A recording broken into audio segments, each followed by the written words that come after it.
it is gloriously jubilant to play Bach. From childhood to old age, in my case now, but the youth of it is like his name, meaning in German, a source, Bach.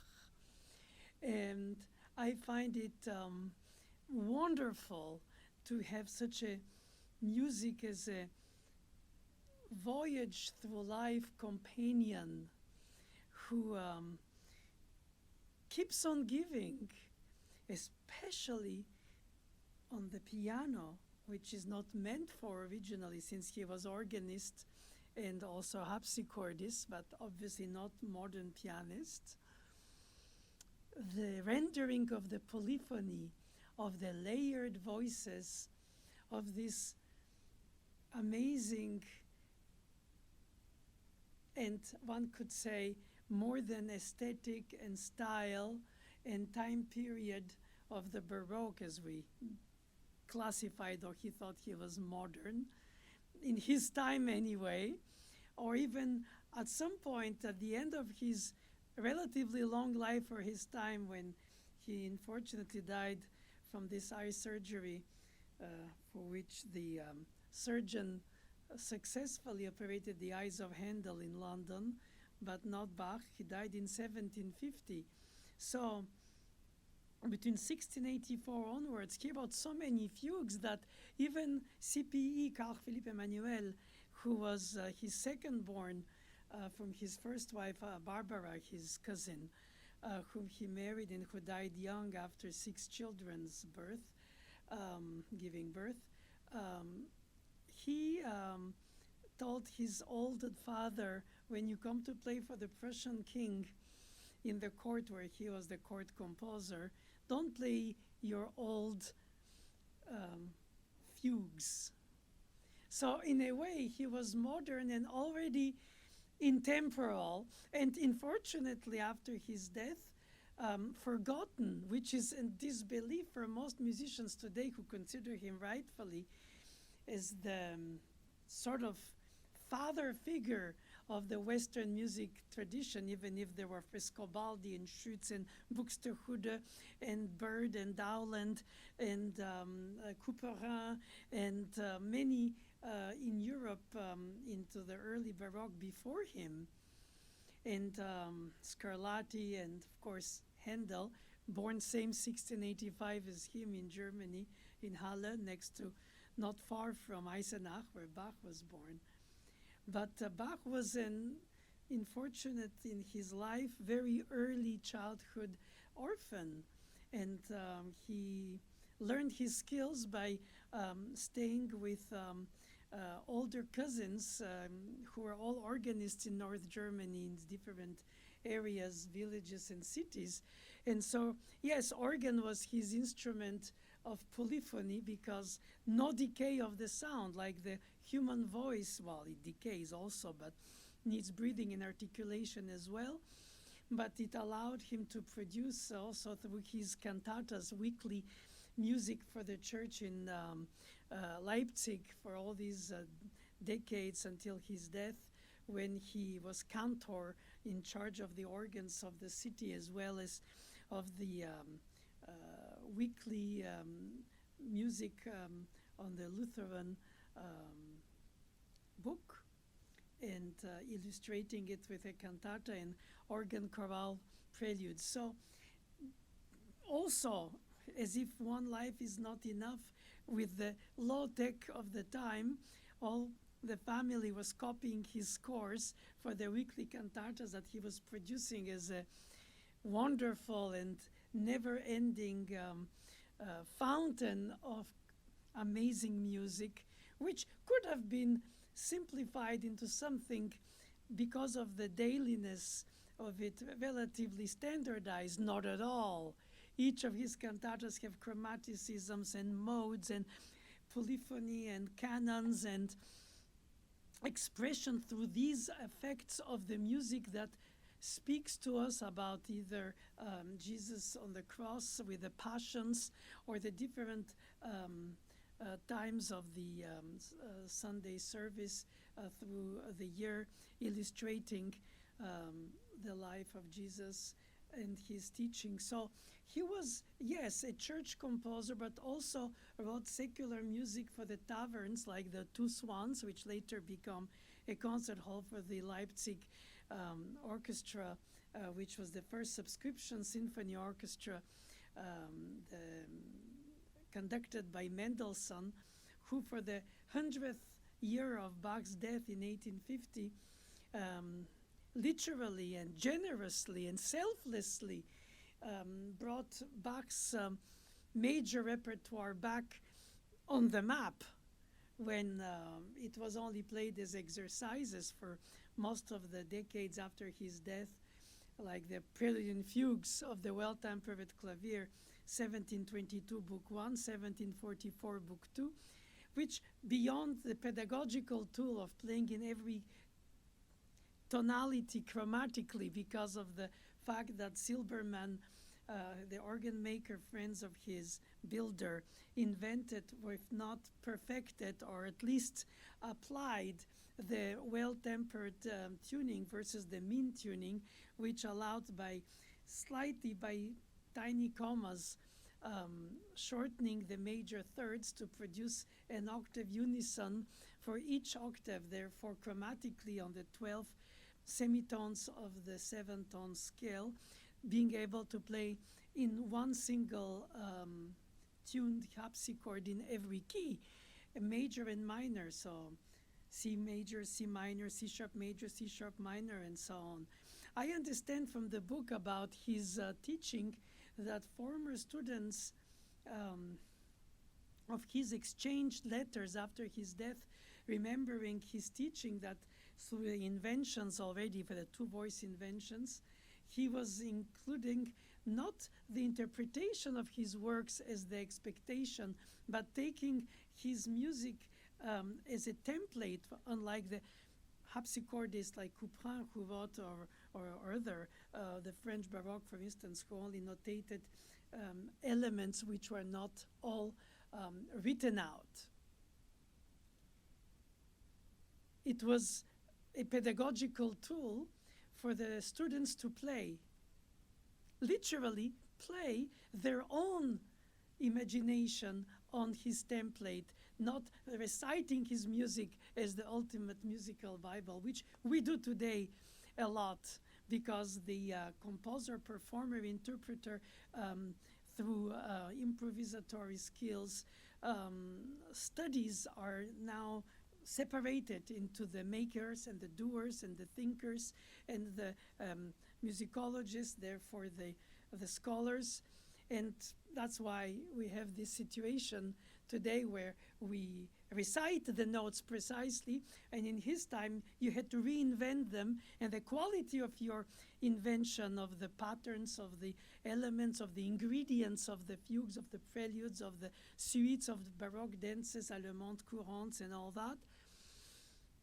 It was really a different time to have studied with him, even if we are all studying through his music with his incredible brain and soul that uplifts us while bring us to perfect our own service to the muse. Meanwhile, we have to play it on today's piano. And when we think about how these pieces evolve through our lives, is because we evolve in our lives. It's a contemporary life of ours compared to his timeless music, which is in our daily modern life. And of course we play also on harpsichord and organ for the keyboard instruments, but it's not exclusive, in the sense that we also love to play him on our instruments, which modern piano allows to play stylistically romantic, classical, modern, contemporary, atonal, baroque, or any type of style of music for centuries that we discover and cherish and have access to, unlike any past centuries had access to their own past, libraries, digitalization, etc. But I must say that the evolution of the understanding of the piece strikes me too at a personal level, very humbly, is that in 1988 I recorded the Well-Tempered Clavier, both books, 48 Prelude and Fugues, on CD at the time, and in Paris. Following years after Mademoiselle Boulanger, my teacher, died in late 79, so almost 9 years later. And during my early studies in the 10 years with Mademoiselle, in the daily lessons, she made me memorize fugues of the Well-Tempered Clavier weekly by writing them down, copying them down from memory, as well as finally playing them on the keyboard, but from my own writing, which you can imagine, therefore, easily for a child. I was 7 at the beginning of this journey with the Well-Tempered Clavier, daily bread. Schumann used to call this work that. But I think for Mademoiselle, it was also a teaching tool for me to open my imagination in polyphony, as well as my memorization capacity, and try to follow the thought process of the composer, and then define in the interpretation the colorful, decorative patterns that could be either or not replaced, and organizing the ornamentation, not only for the purpose of lengthening the tone of the harpsichord, but as well as for punctuation and for bringing out the effect of what later the fortepiano does by expressing loud or soft, as the name of it says in Italian. Cristofari inventing it, he called it harpsichord that plays loud and soft, which Bach's end of life saw the early birth of Beethoven to come fortepiano, or even Mozart fortepiano, or even Haydn fortepiano, the Stein, the other brands in Vienna that were very popular. But then the harpsichord was really for keyboard practice outside of church, where the organs were obviously immobile. We cannot transport them. Harpsichord was the one. And I must say that this journey through the 48 Prelude and Fugues took these almost 50 weeks. And then because of the fact, as I was saying earlier, that I was very young and I had to go to the next fugue next week, I had inevitably gaps in my own scores of these fugues from which I was playing them. Of course, I had to write them in, well, of course, it doesn't mean of course, I assume it's of course. But she insisted that I copy them first before I write them from memory, and then play them. In other words, think them, breathe them, chew them, think them, sing them. That was very great initiation to the polyphony in the staves. So if it was a 4 or 5 voice fugue, it was on 4 or 5 staves with the clefs, but that's not necessarily today anymore necessary, because people don't learn anymore the ancient clefs. But nevertheless, when I went through the second round of the 50 weeks for the 48 fugues, give or take more or less, it took me 4 rounds until I managed to memorize them all. Then, starting at 7, and she was already 83, so every day was the last, possibly. So that was another added pressure on me, and my mother reminded it to me daily. And so I was in a race with myself, in a sense, more than in a competition with others, about musicianship knowledge, about gathering awareness, about curiosity, about enmarvelment, about discovering why this prelude is what and different from the other. Yes, there are commonalities, but also differences in the treatment of the rules of the fugue. How do you do a tonal answer versus a real answer? And why he chose not to, and I even had the unconsciousness, probably because I was very driven, but enthused. Well, the excuse is that I was a child, though very driven in music matters.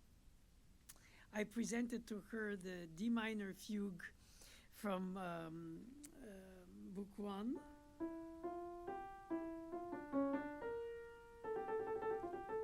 Which Bach answers of the dominant with an answer that is real. La, si, do, re, si, do, la, sol, la, fa, mi, re, mi, do, re, mi. When he should have done la, si, do, la, si, sol, fa, sol, mi, re, in order to finish on re. Or a note, and then return. Well, it's a technicality, but I thought I would be wise, and I rewrote the fugue for the lesson. It was not an assignment. I decided to do it extra. It was not ego stuff of a child. I guess in retrospect I can say it was more curiosity. You know, when you want to know how something is done, you open it and you close it again, and then you realize you know how the watch works or something. And this initiation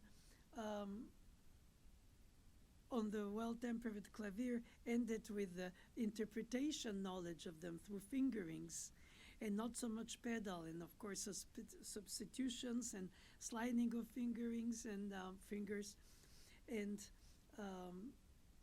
I must say that the interpretation of the characterization of the fugues, for instance, or even their preludes attached to them, though she encouraged me also to think about combining them differently if I wanted to. It was a jubilant moment of discovery that I'm trying here to recall for you, with you, while it was very demanding. And so both at the same time. And I must say that she was not very interested ultimately in the interpretative tempo, phrasing, articulation, mood. Is it pensive? Is it driven? Is it dancey? Is it singing? It somehow was more about the elements themselves. For instance, you take the prelude and fugue in C major, Book 1. You assume that the opening of the subject is a scale.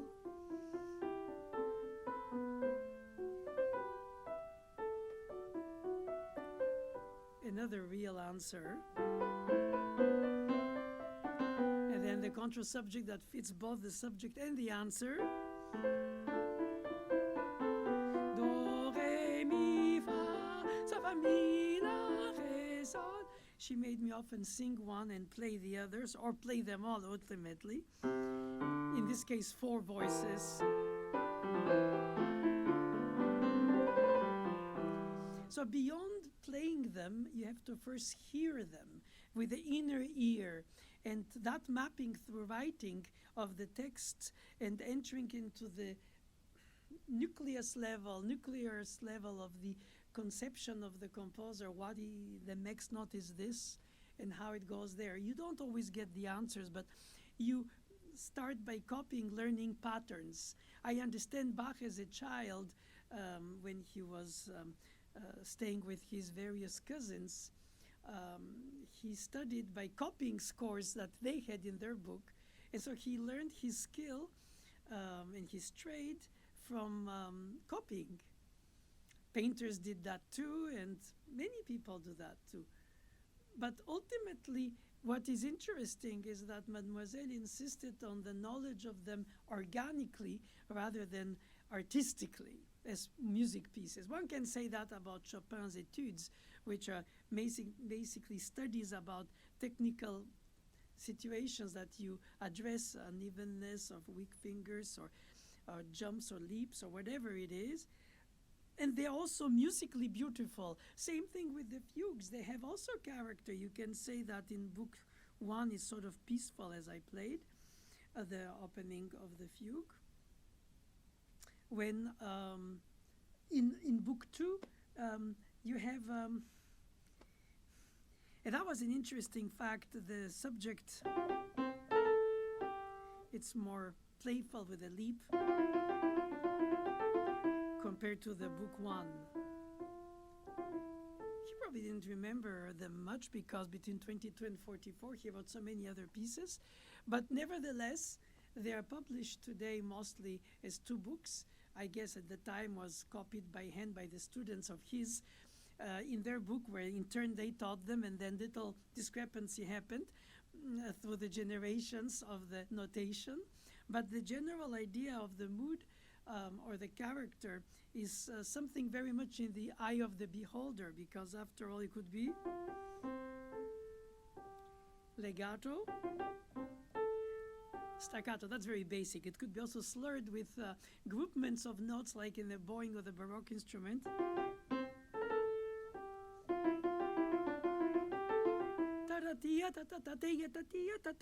Spoken, sung, bowed, breathing as a wind instrument. And then the reason I smiled at remembering the opening of this, because the publisher had put a mordent upper note, which would mean to use the neighboring tone, which you bite, mordent in mordre in French.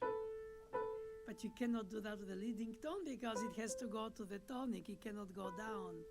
So then she suggested that when I asked her, what do I do? She said, what about flat 7 in order to have a 5 or 4 harmonization? But in many published editions today, I find that most people have slashed it with a lowercase mordent, which sort of bothers me, because it doesn't matter. It's such a minute detail. But you have the appoggiatura of the 6 do, la, sol, and if you do, you announce the G in the mordent before you play the G. Whenever you could argue, if you play it on top with a B flat, that there is no B flat in C major. It immediately implies the dominant of F major, subdominant. I don't know what he did. That certainly he didn't. Or if he did, then he broke his rules, and probably jubilantly too. I learned early in my very rigorous studies with Mademoiselle in contrapoint, fugue harmony, keyboard harmony, voice leading in general, solfège, music theory, music ear training, composition concepts, that you learn to observe the rules in order to know why you will break them. So it was the forbidden and the tolerated. You avoid parallelism through fifths because you want to encourage thinking in the polyphonic voice leading in contrary motion.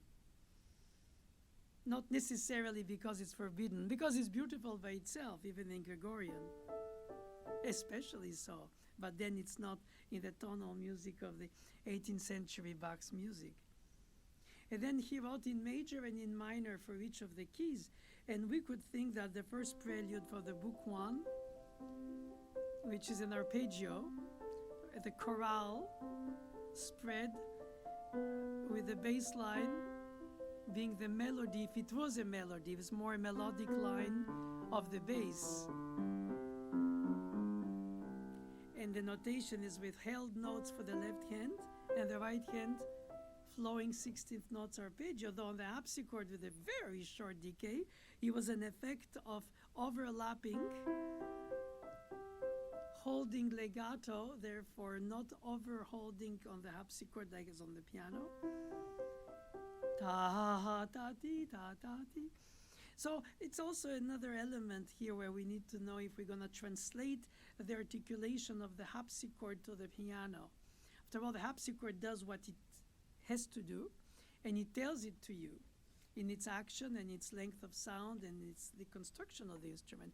Similarly, the organ too has no decaying tones, and the harpsichord has fast decaying tones.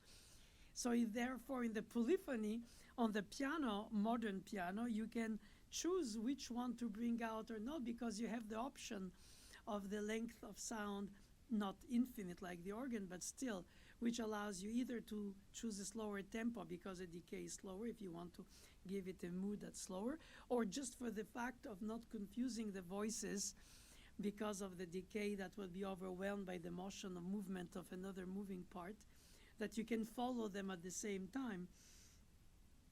then I think you make a choice on the piano rather than the harpsichord or the organ dictate you their choice acoustically and instrumentally. For the polyphony, what is foreground? The short notes, background, the long notes, values, or the opposite between the harpsichord and the organ. On the piano, you choose. And it's true that if we play faster, because there was no tempo marking that we don't know, the metronome was invented by Melzel in Vienna in 1815, so not Bach's time. The C minor Book 1 fugue. We played playfully staccato with slur on the mordents or the written out neighboring tones. Of course, it might have been. So all of a sudden we give it a mood, a character, an atmosphere. Not that the music of Bach is disconnected from sensuality or from sentimentality or from expression of emotion, uplifting spiritually or just human or both, one leading to the other or trying to go higher. Therefore, the pianist chooses the articulation, and therefore the voices, when you have the second voice, if you do the contra subject legato, then you hear the difference of articulation. Or you can do it also in the same dynamic range without playing loud because of the instrument of the piano, and play same piano,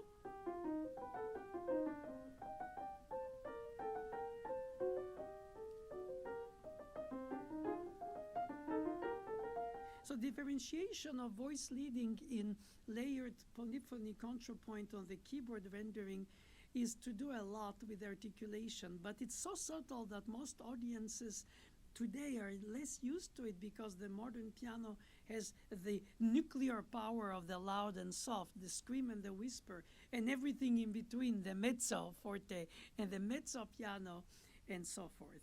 Therefore, you could do and emphasize the leaps compared to the neighboring tones.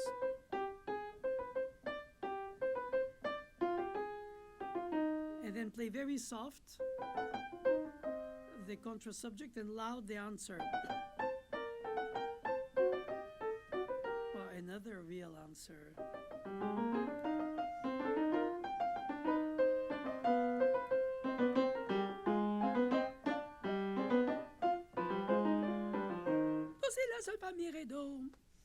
Okay.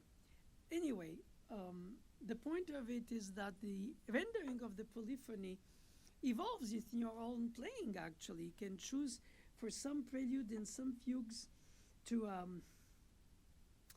find what makes them more vocal, more instrumental, like C sharp major Book 1.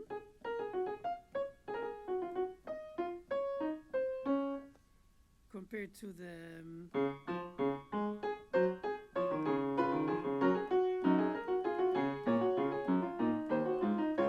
which is Book 2, where it's another one that Bach jubilantly broke his own rules by starting the answer with the contra subject at the same time. Oh my God. But you learn from him because you see that he broke the rules for his creativity, but he applied them also where he needed to. Of course, as a student, when you write a fugue, you don't have all these tolerances and these incentives and rights. You're told, no, perhaps, sometimes, not often. The leading tone goes there, the passing tone goes here, and the common tones go between that, and how you organize your so, of course, you compose it at that point. You write it or you improvise it, but here you play what is already existing, and so you feel like you're bringing yourself closer to meaning them more than playing them. And of course, if you take in comparison their preludes, For instance, Bach assigned them a prelude, like in C sharp major, Book 1.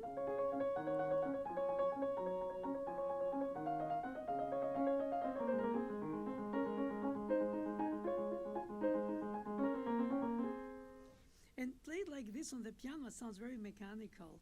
If you play it on the harpsichord, you will delay the note from the bass to hear the 10th, and the bass is the leading melodic line on the harpsichord, not what became in the romantic piano the melody and then the accompaniment, like Chopin. Here is the contrary, like from the first prelude already. Is the singing melodic line of the bass, the walking bass, basso continuo. And in the case of C sharp major, Book 2,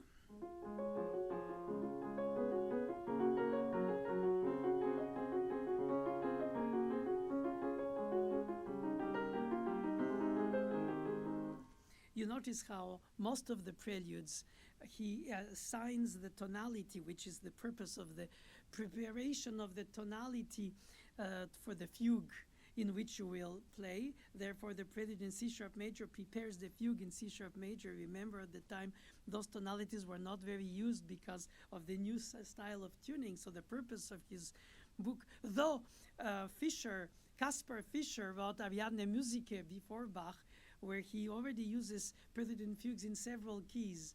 So there was, nothing is first, but Bach meaning, perfected it to the point to which he was even outdated in his time. And I must say that the beauty of the contrapoint of Bach's fugues is because the voices interact harmoniously like fishes in a tank that never collide. And when you use the fugue as a aesthetic element, like in the early romantic explorations of Beethoven's classicism in late sonatas for piano or string quartets, he writes fugues. But the fugues there are feisty. The voice leading is there to be a combat between voices. And whenever in Bach, they're always harmoniously behaving with each other in a conversation among equals. That is so special for the polyphony, that nobody's accompanying. Everybody is unique, and at the same time combined, it creates obviously harmonization, but it's the result of the combined layers rather than a designed vertical chordal element that has to be displayed. And when you think about the next one, D major,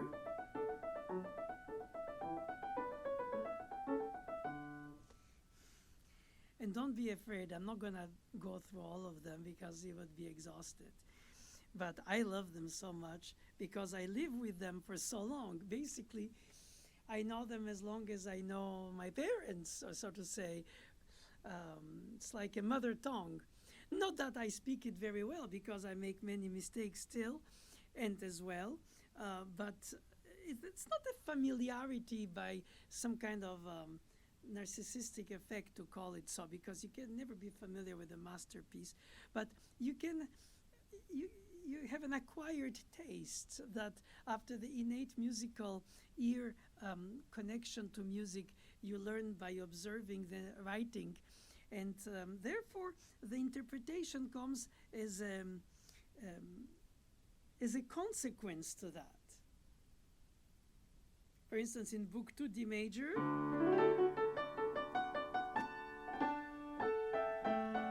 he combines 4/4 with 12/8. As some assume that in the notation he ternarized the eighth notes by 2.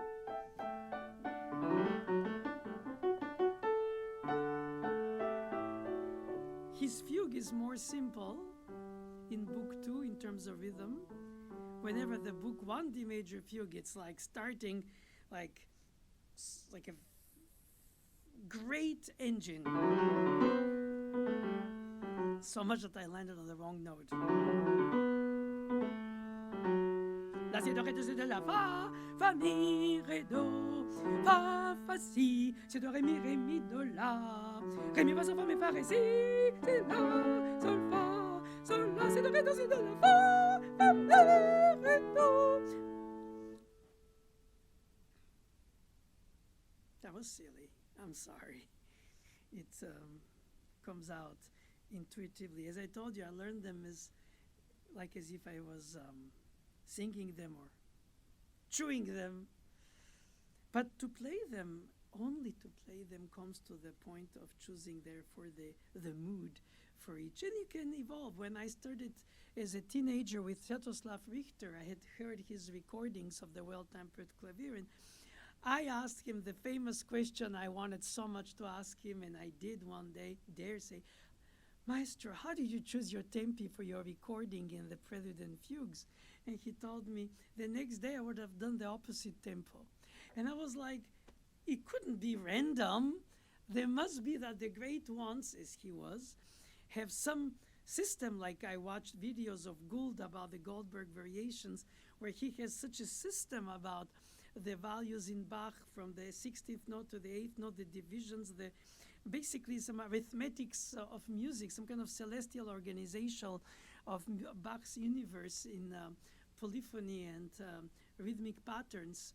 But nevertheless, I observed live as a teacher, as a performer, and as a listener, that people play differently.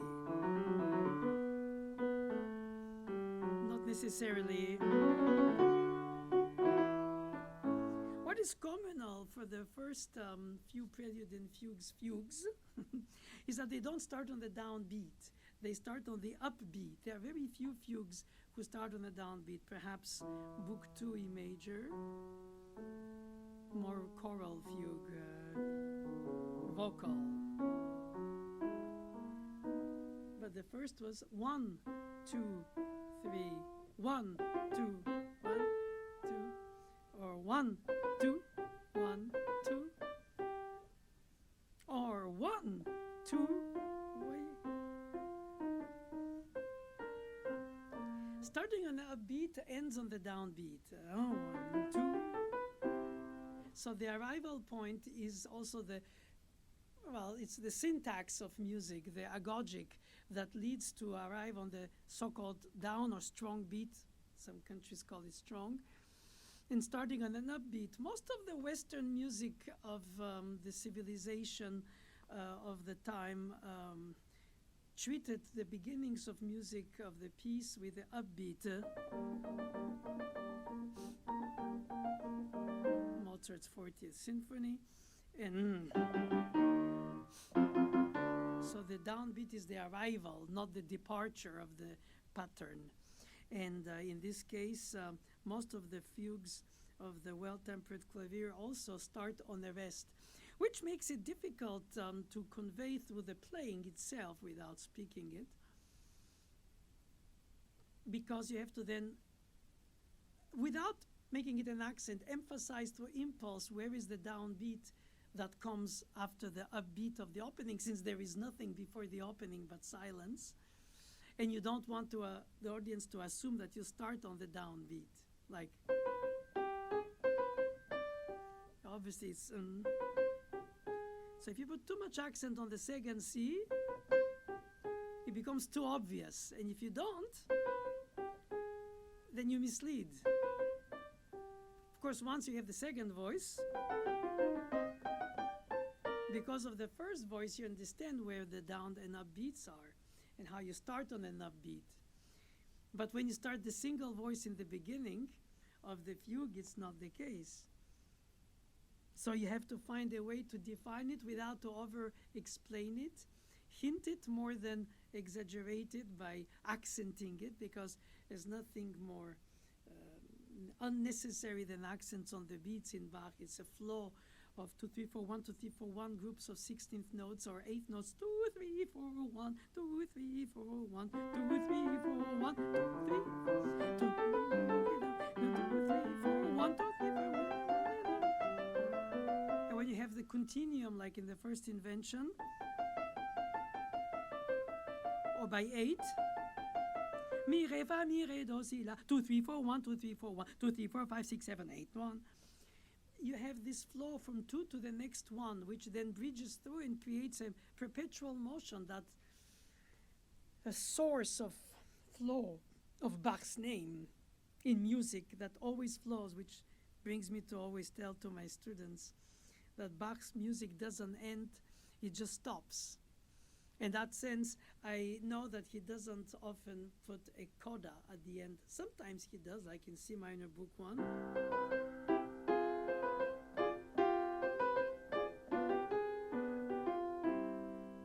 But that could be perhaps with a Nutod, with a Picardy third on top of it at the end in minor, which is a major third unrelated to the region of northern France. Or perhaps it is, but I've never found the the reason for it called in America so.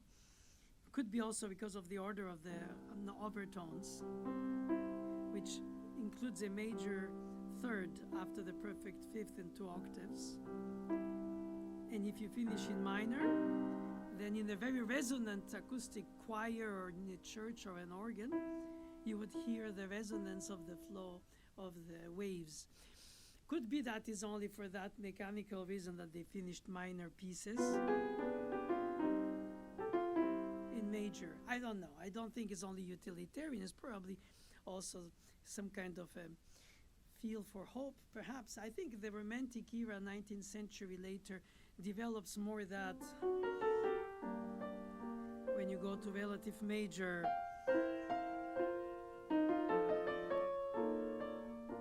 in the hope and then the desperation in minor Bach.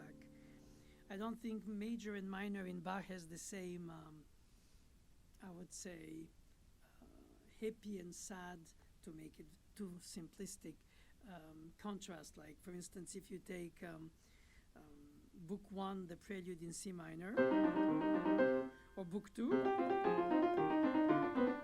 they're so driven that they could have been, or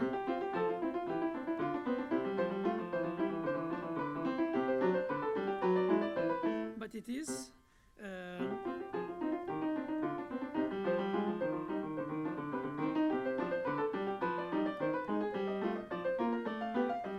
of course he uses the modes ascending and descending, but really jubilantly breaking the rule, he goes down with the ascending. I find it very instructive to understand or follow his breaking of the rules for the coloristic effect that you want to obtain. Imagine if he had done the correct,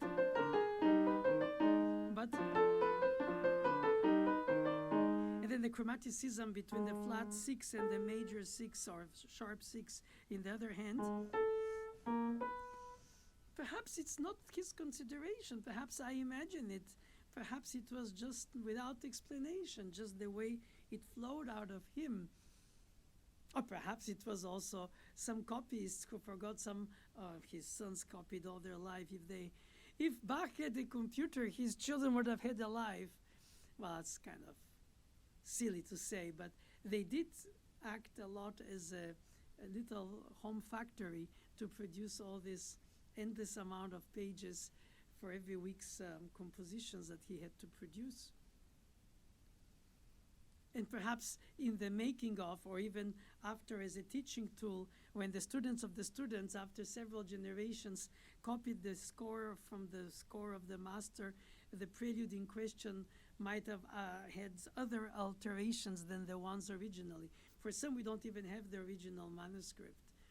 Book 1 we do, Book 2 some accept that it is, from him, I mean, his handwriting. And then, for instance, the Chromatic Fantasy and Fugue, we don't have his writing that is left. So we have only copies of people who taught them, played them, and perhaps customized them. And that was part of the interpretation of the day. Today we are into the original text, and that's good because we want to be faithful to the detail of the of Bach's or any composer we play's intent. And sometimes we don't have the elements, and then I go back to the opening prelude of Book 2 that I played. When I recorded it in 1988, fresh from all these years of having studied with Mademoiselle Boulanger, all of them in every aspect of them, and bathing in sort of in a jubilant immersion and with a lot of rigor in the articulation and voicing and following the voices or bringing them out creatively according to what I thought I should do on the piano. Some came out better than others. With time, I could say that some I still, the other day I discovered accidentally on one of the streaming services that the Book 2 First Prelude Fugue of my 1988 recording is still on somehow. And I was thinking of it, listening to it like a teacher hears a student, me 35, 6 years ago. Oh, you should have done this, or why did you do that? But I noticed that I was very free then, as if I don't remember, but perhaps it was on the spur of the moment. I did some alterations very creatively that are not in any edition, because I thought they grind better with the modes that he uses in minor.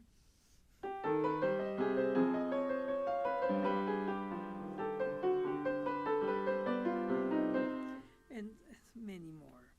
And I think that's kind of jubilant. It's probably at some level it becomes personal acquired taste that you develop with age, perhaps for more simplicity. Sometimes at some points of life, this companion of life that are the prelude and fugues, lifelong companion, makes you do some things that you might think you should not do after. Nothing is set in stone, except recordings, obviously, which is really strange. Because in a way, the performance is not an oeuvre on the oeuvre. The oeuvre is the piece, the thought, the organization of the notes, and therefore, it's like reading a book without a book reader, just directly from the eyes through the brain, or if you need to go through Braille, or in other words, without somebody reading it for you. But perhaps if somebody reads it for you, you'll understand it differently than you imagine it through your imagination when you read it. So if everybody read the scores instead of listening to the performance in a concert, then they would be all satisfied individually for their own connection to the piece if they have one. And if they don't, then they depend on the one of the performer. And then it leads to aesthetic choices and trends. I find it very responsible to be a performer of Bach, not because you want to be an educator in the playing, but you need to bring some kind of clarity of your reading through your playing, the legato, the non-legato, the voice. And of course, when you have intertwined many voices, like C-sharp minor, book 1 in 5 voices, and you start with 1, and then you have 2,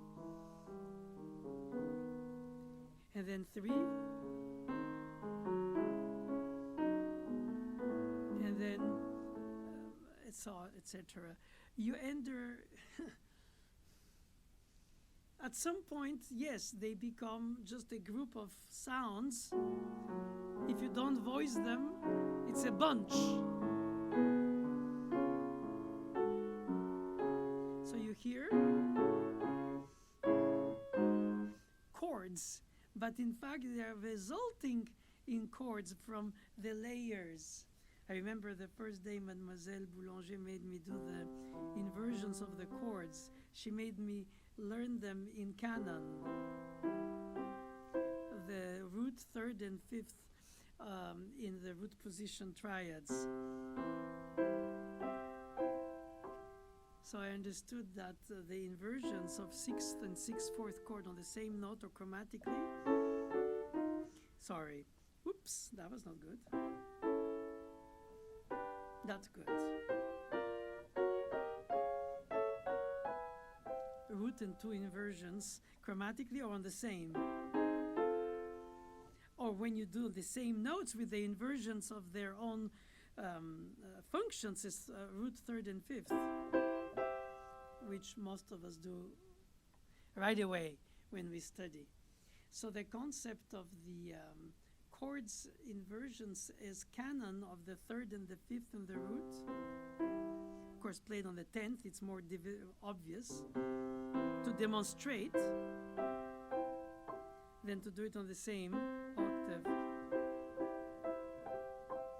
Reminds me of that Tallis wonderful 40 voice motet Spem Emilium, where you have 40 parts for a few bars of the whole piece only, but nevertheless you do it in group of grapes, so to say, of voices.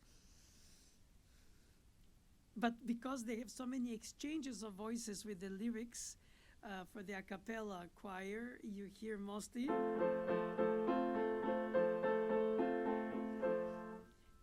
But for the time of the Renaissance also, it was considered a great virtuosity to write up to 40 parts. Just like Bach wrote up to 5 voice fugue for the well-tempered, a few of them, mostly 4, not quite a bunch 3, and only 1 in 2, the E minor book 1. But only for the art of the fugue at the end of his life, he wrote 1 6 voice on the original theme by the Prussian king who employed his son Carl Philipp Emanuel.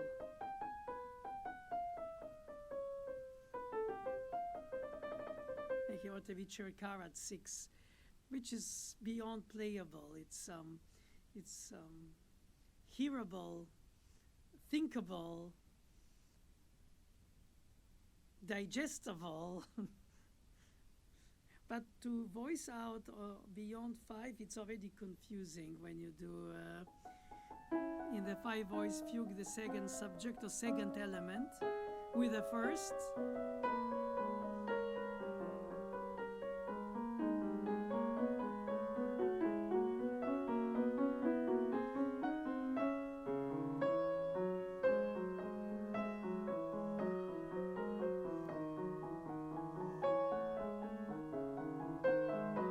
And then the third element.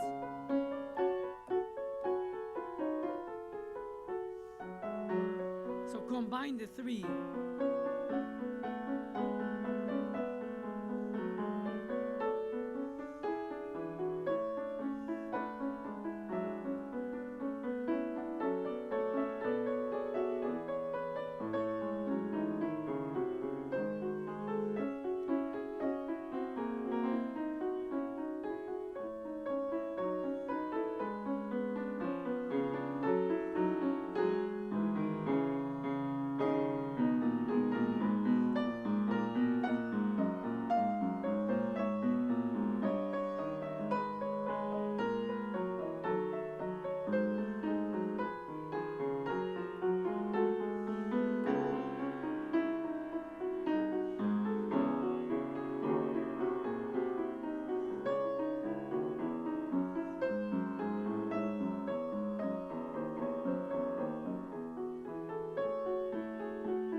Sorry, I indulged. It feels like playing, I assume if I was an astronaut, to be in zero gravity where up and down don't exist depending in which position you place your voices in the fugue or the invertible contrapoint. The subjects appear everywhere and above and under and in the middle.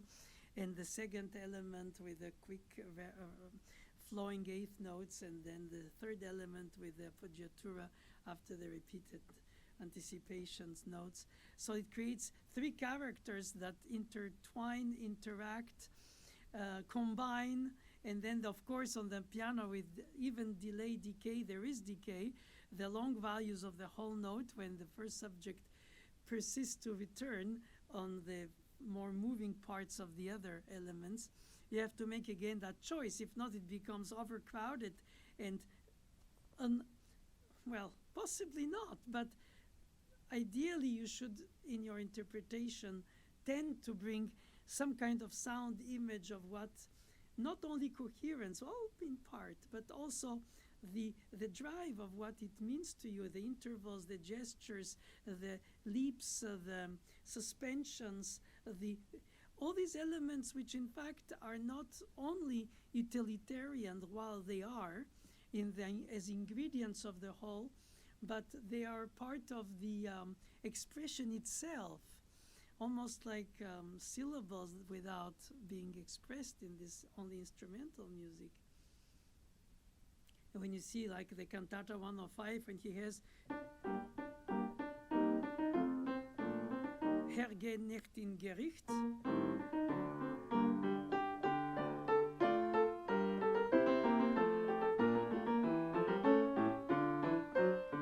so you understand that everything he wrote was polyphonic, spoken, sung, played on the keyboard, imitating the bowed instruments or the wind instruments. Perhaps overly chromatic and complex, sometimes for the sake of simplicity would have been more practical, since he had very little rehearsal time for all these pieces which ephemerally disappeared after he composed them.